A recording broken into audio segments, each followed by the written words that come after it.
As the Soviet Union entered the 1930s and Stalin demanded a fleet with which to defend, or perhaps spread, global communism, the Soviet Navy was faced with the uncomfortable reality that many of those who actually knew how to design and build modern warships had either been purged, or the faster ones had fled.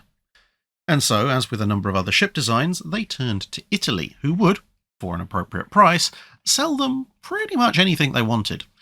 In this case, the Soviets wanted to start out as they would with the Tashkent destroyer program, with a single ship built in Italy that could then in theory be copied at home. However, Italy was still notionally bound at this stage by some treaty restrictions regarding the sale of warships, and so plans were changed to have the ships built entirely in the USSR, using plans for a ship adapted from the Montecuccoli subclass of Italian condottieri-type light cruisers. The initial idea was a ship of around 6,000 tons to be armed with a pair of twin 180mm or 7.1-inch turrets, 4 100mm anti-aircraft guns, and a pair of triple torpedo launchers, all with a top speed of 38 knots.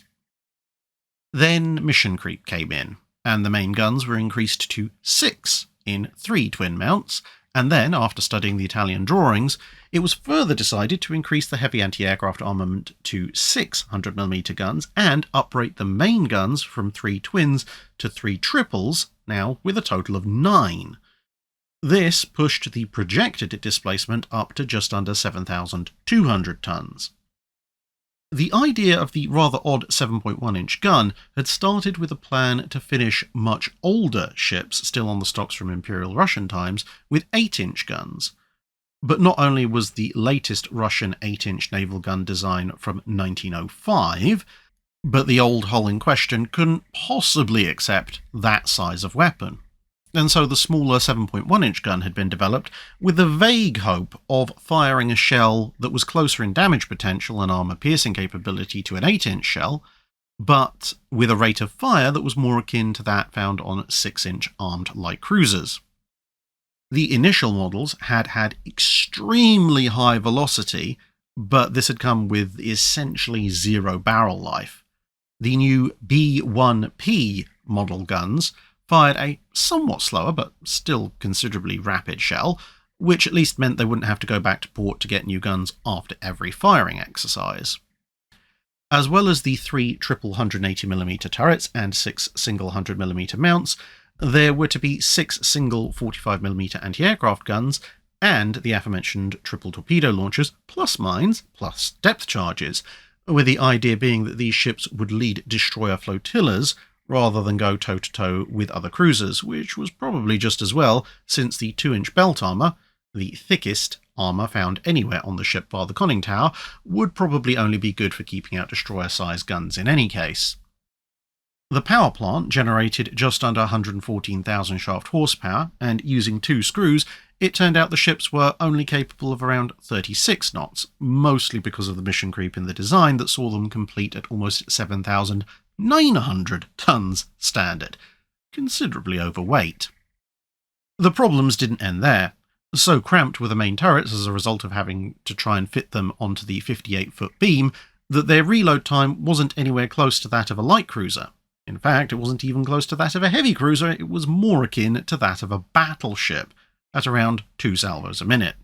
And when they eventually did fire, they were exceptionally unlikely to actually hit anything they were aiming at, as the close-packed muzzle blasts badly interfered with the trajectories of the shells. Known as Project 26, and then the Kirov class after the lead ship, 6 ships would be constructed in 3 pairs: Kirov and Voroshilov, Maxim Gorky and Molotov, and finally Kaganovich and Kalinin. The second pair were slightly larger, at just under 8,200 tons standard, and increased belt and turret armour to about 2.8 inches, with a bit more fuel thrown in as well. Wartime shortages meant that 85 and 76mm anti-aircraft guns were used for the heavy anti-aircraft battery instead of the 100mm, with newer and better 37mm guns being put in place of the 45mm weapons. The third pair saw displacement reach 8,400 tons, and they would have similar issues with their anti-aircraft armament fit. Some attempts would then be made, with varying success, to improve the performance of the main guns. But the needs of war somewhat overtook things. With Kirov and Maxim Gorky built in Leningrad, and Voroshilov and Molotov built at Nikolaev, there were thus 2 ships in the Baltic and 2 in the Black Sea. The final pair were built in Komsomolsk, on the Pacific coast, and would see no action in the war. Kirov tried to fight some Finnish coastal guns in the Winter War, but lost and had to retreat for repairs. Then both of the Baltic ships covered mining operations before Maxim Gorky had her bow blown off by German mines. Once repaired, both ships would then fight rearguard actions all the way back to Leningrad before supporting the Red Army on the return leg towards the end of the war. The Black Sea ships both alternated between fire support and running to and from Sevastopol, with supplies going one way and evacuees coming the other. Both ships would suffer damage repeatedly from various Luftwaffe airstrikes, mines, and in the Molotov's case, torpedoes.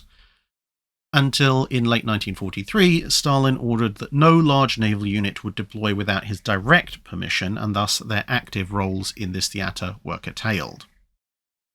Post-war, the ships were first modernised with updated radar and anti-aircraft suites, but their small size and overweight nature meant that this was a fairly short-lived role, with the class rapidly becoming training ships and technology testbeds in the 1950s.